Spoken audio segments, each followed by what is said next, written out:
Francisco Cândido Xavier, Nos Domínios da Mediunidade, 8º livro da coleção A Vida no Mundo Espiritual, ditado pelo Espírito André Luiz. Capítulo 10. Sonambulismo torturado. Tornamos ao recinto. Dona Eugênia acabava de socorrer pobre companheiro recém-desencarnado a retirar-se sob o fraterno controle dos vigilantes. Fomos recebidos por Clementino, generoso, que nos aproximou de jovem senhora, concentrada em oração, seguida por distinto cavalheiro, na pequena fila dos enfermos que naquela noite receberiam assistência. Afagando-lhe a cabeça, o supervisor notificou: favorecemos a manifestação de infeliz companheiro que a vampiriza não somente com o objetivo de socorrê-lo, mas também com o propósito de estudarmos alguma coisa a respeito do sonambulismo torturado. Observei a dama ainda muito moça, inclinada para o homem irrepreensivelmente trajado que a amparava de perto. O mentor do recinto afastou-se em tarefa de governança, mas Aulus tomou-lhe o lugar, passando a esclarecer-nos com a bondade que lhe era característica. Indicando-nos o casal, informou: são ambos marido e mulher num enlaço de provação redentora. A essa altura, porém, os guardas espirituais permitiram o acesso do infortunado amigo. Achamo-nos positivamente frente a frente com um louco desencarnado. Perispírito denso, trazia todos os estigmas da alienação mental indiscutível. Olhar turvo, fisionomia congesta, indisfarçável inquietação. A presença dele inspiraria repugnância e terror ao menos afeitos à enfermagem.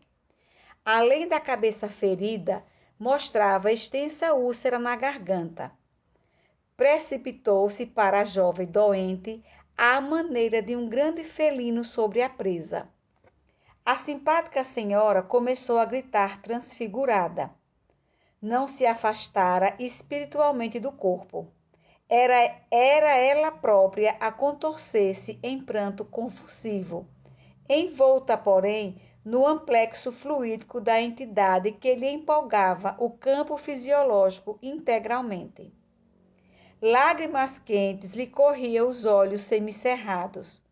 O organismo relaxara-se com embarcação a matroca e a respiração se tornara sibilante e opressa.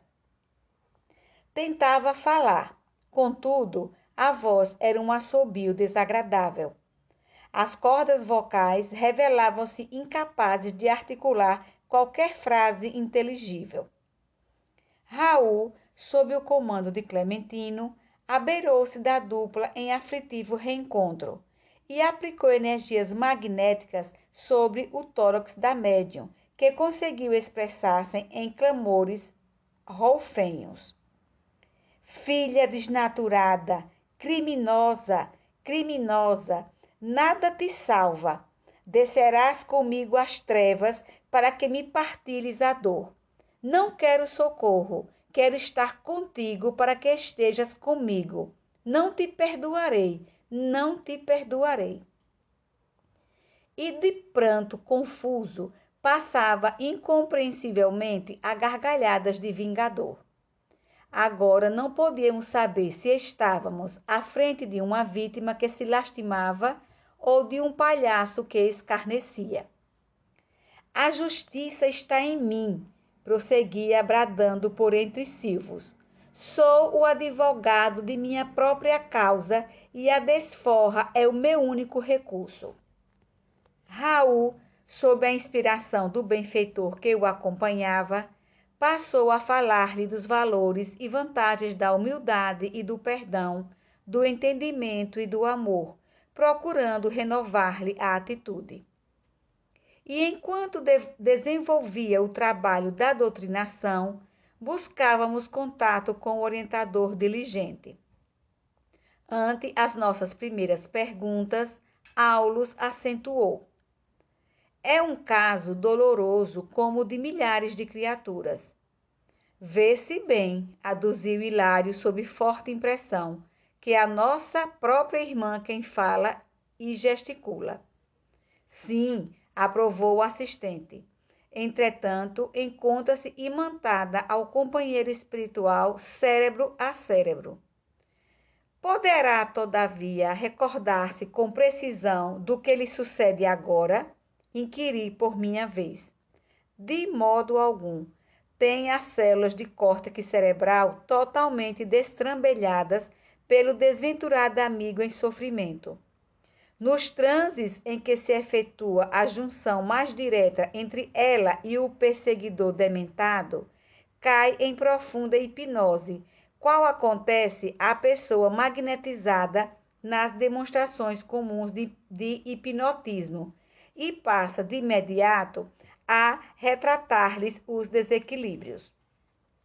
E designando a garganta da médium, repentinamente avermelhada e entumecida, continuou: nesta hora tem a glote dominada por perturbação momentânea.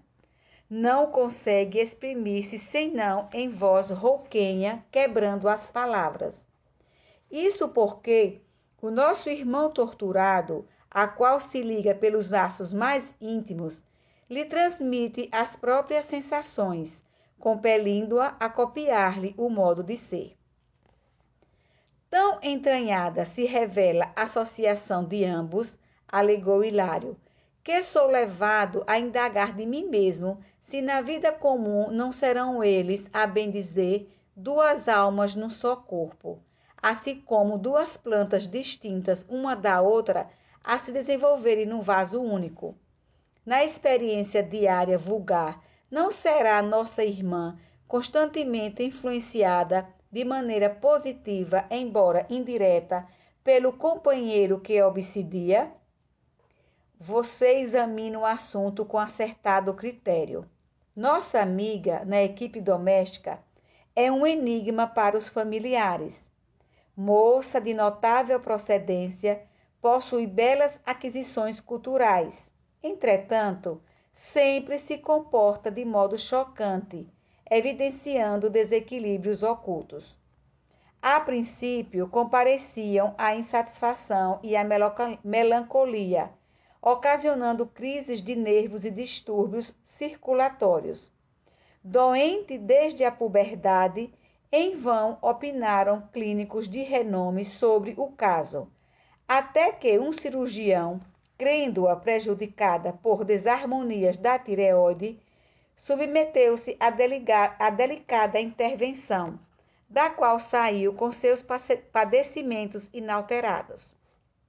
Logo após, conheceu o cavalheiro sob nossa observação, que a desposou convencido de que o matrimônio lhe constituiria renovação salutar. Ao invés disso, porém, a situação se lhe agravou. A gravidez cedo se verificou, consoante a planificação de serviço traçada na vida superior.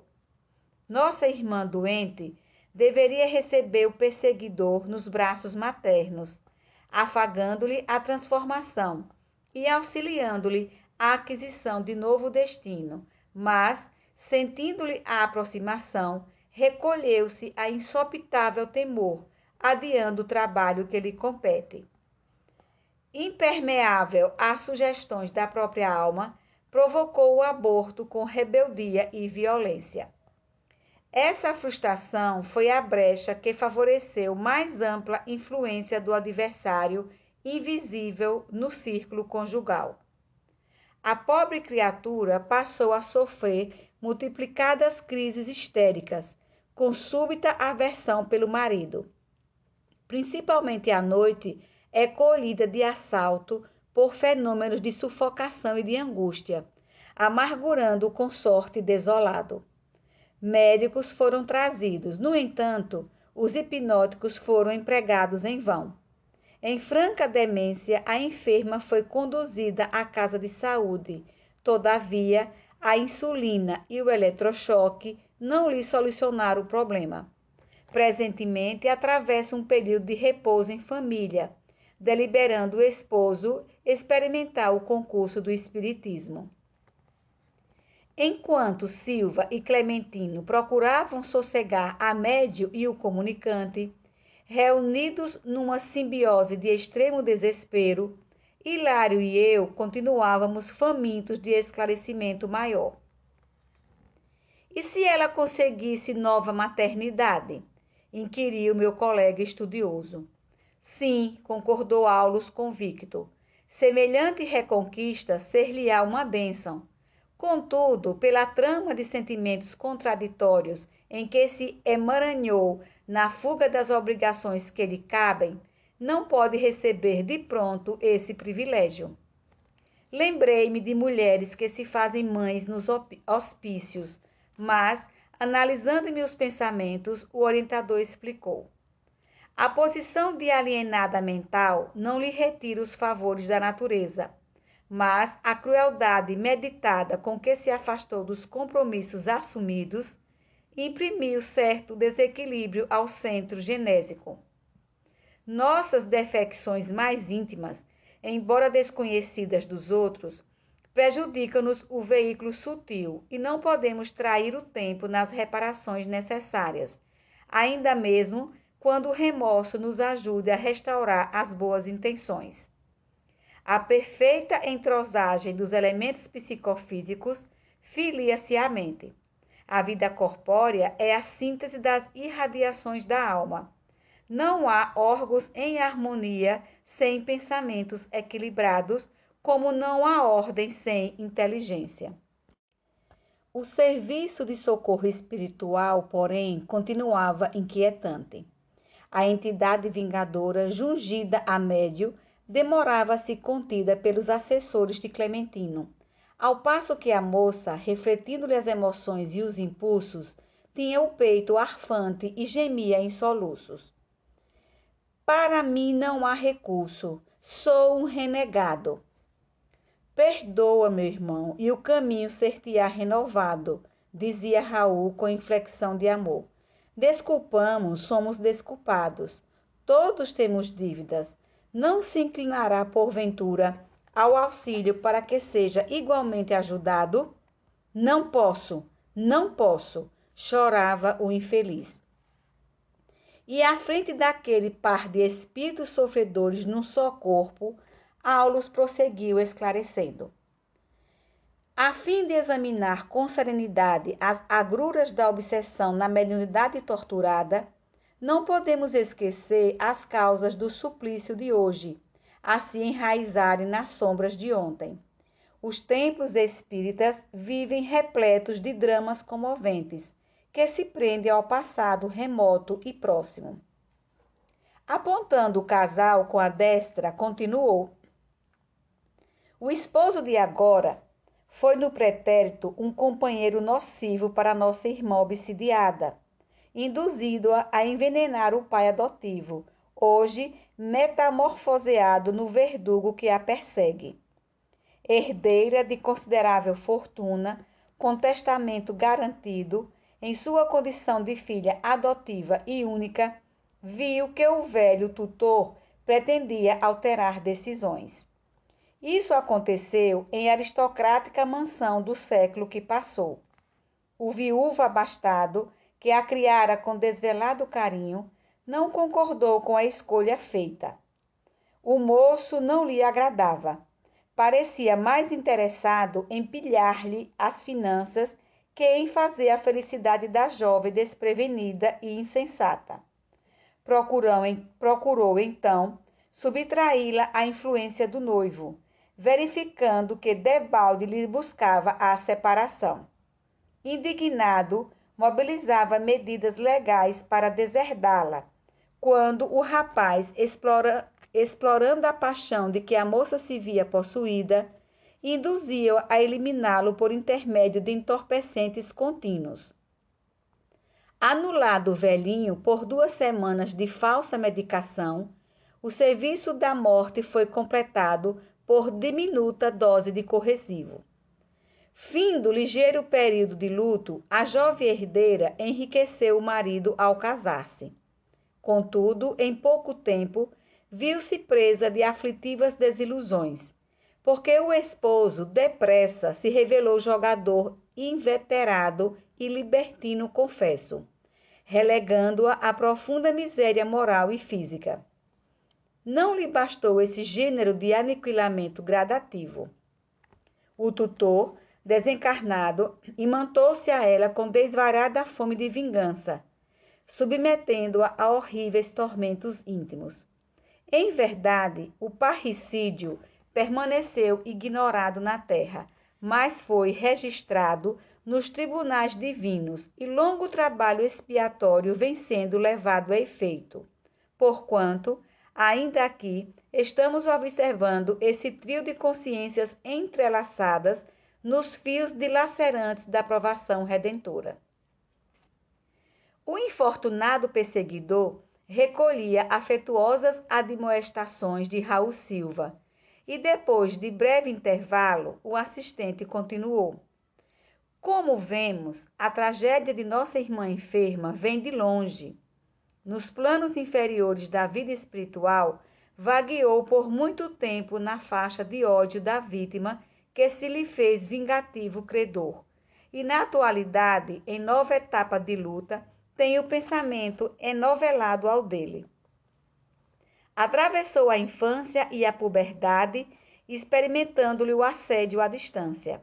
Todavia, quando o inimigo de outrora reapareceu na condição de marido atual, com a tarefa de ajudar a companheira e reeducá-la, e fraquejando nossa amiga nos primeiros tentames da responsabilidade maternal, o obsessor aproveitou-se do ascendente magnético sobre a pobrezinha, golpeando-lhe o equilíbrio. Sensibilizados com o quadro de justiça a desdobrar-se sobre nossos olhos, não conseguíamos fugir à indagação para melhor fixar ensinamentos. Fixando a atenção no esposo da vítima que a amparava carinhosamente, Hilário considerou: com que então nosso amigo tem o seu débito a saldar para com a mulher doente? Sem dúvida, confirmou Aulus com grave entono. O poder divino não nos aproxima uns dos outros sem fins justos. No matrimônio, no lar ou no círculo de serviço, somos procurados por nossas afinidades, de modo a satisfazer aos imperativos da lei de amor, seja na ampliação do bem, seja no resgate de nossas dívidas, resultantes de nosso deliberado contato com o mal. Nossa irmã sofre os efeitos do parricídio, a que se entregou pelo anseio de desfrutar prazeres que lhe desajustaram o plano consciencial. E o amigo que lhe inspirou a ação deplorável é agora chamado a ajudá-la na restauração imprescindível. Olhei penalizado o cavalheiro Tristônio e pensei na frustração a que devia sentir-se preso. Bastou a reflexão para que o orientador me explicasse solícito. De certo, nosso companheiro, na atualidade, não se sente feliz. Recapitulando a antiga fome de sensações, abeirou-se da mulher que desposou, procurando instintivamente a sócia de aventura passional do pretérito, mas encontrou a irmã doente que o obriga a meditar e a sofrer. Transferindo nossos interesses de estudo para esse caso, comentou Hilário, ainda assim, poderemos classificar a enferma à conta de médium? Como não? É um médium em aflitivo processo de reajustamento. É provável se demore ainda alguns anos na condição de doente, necessitada de carinho e de amor, encarcerada nas teias fluídicas do aniversário demente. Purifica-se por meio das complicações do sonambulismo torturado. Desse modo, por enquanto, é um instrumento para a criação de paciência e boa vontade no grupo de trabalhadores que visitamos, mas, sem qualquer perspectiva de produção imediata no campo do auxílio, uma vez que se revela extremamente necessitada de concurso fraternal. Naturalmente, porém, aleguei, mesmo agora a presença dela aqui não será inútil. De modo algum, acrescentou o instrutor. Primeiramente, ela e o esposo constituem valioso núcleo de trabalho em que nossos companheiros de serviço podem adestrar suas qualidades de semeadores da luz. Além disso, o impacto da doutrinação não é perdido. Noite a noite, de reunião a reunião, na intimidade da prece e dos apontamentos edificantes, o trio de almas renovar-se-á pouco a pouco. O perseguidor compreenderá a necessidade de perdão para melhorar-se. A enferma fortalecer-se-á em espírito para recuperar-se como é preciso. E o esposo adquirirá a paciência e a calma a fim de ser realmente feliz. Nessa altura, com a colaboração de amigos espirituais da casa, o hóspede foi retirado do ambiente psíquico da jovem senhora, que voltou à normalidade, e atendendo-os à inquirição, o assistente anotou bondoso. Quando nosso irmão Clementino convocou-nos a observar o problema, indubitavelmente quis salientar os imperativos de trabalho e tolerância, compreensão e bondade, para construirmos a mediunidade completa no mundo. Médios repontam em toda parte. Entretanto, raros já se desvencilharam do passado sombrio para servir no presente a causa comum da humanidade, sem os enigmas do caminho que lhes é particular. E como ninguém avança para adiante com a serenidade possível, sem pagar os tributos que deve à retaguarda, saibamos tolerar e ajudar, edificando com o bem. A conversação, contudo, foi interrompida. Clementino, diligente, chamava-nos a cooperar em outros setores.